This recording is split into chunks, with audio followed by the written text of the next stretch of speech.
vicious Pacific struggle of World War II. One class of fighting machine was at the spearhead of every battle. At the time, it was the largest warship America had ever built. With the ability to launch hundreds of fighter bombers against shipping and island bases, it tore into the heart of the enemy.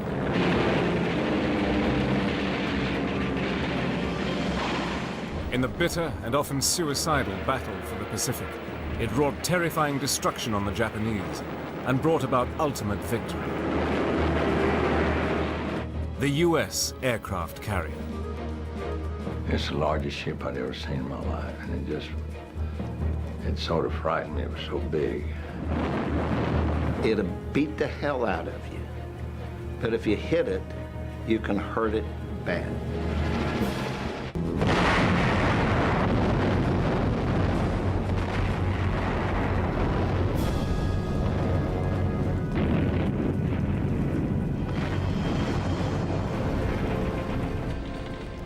By 10 a.m., the U.S. Pacific Fleet is destroyed. Of its 8 battleships, 6 are either sunk or severely damaged, along with 3 cruisers and 3 destroyers. America was at war. Never before had so much shipping been destroyed by enemy aircraft that had been launched from carriers.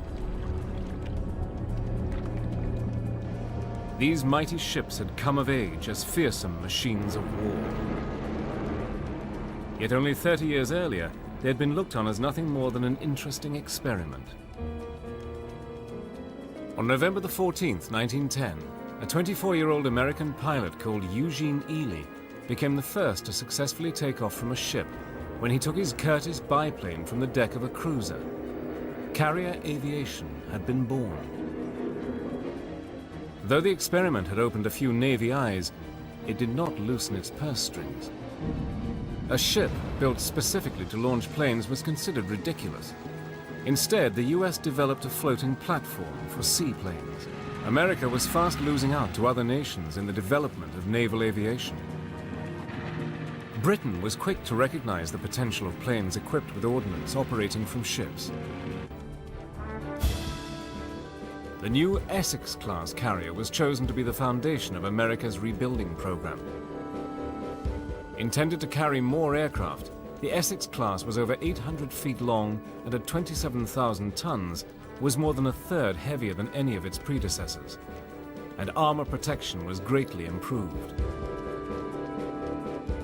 These features, with the provision of a vastly improved battery, such as the main armament of 8 5-inch guns, 17 40mm Bofors guns, and 60 20mm Oerlikon guns gave the ships a much enhanced survivability. In a Herculean effort, 5 shipyards in Virginia, Massachusetts, New York, and Philadelphia worked around the clock to produce 24 of these colossal vessels, each one bigger than a major New York skyscraper. It looked like a warship, but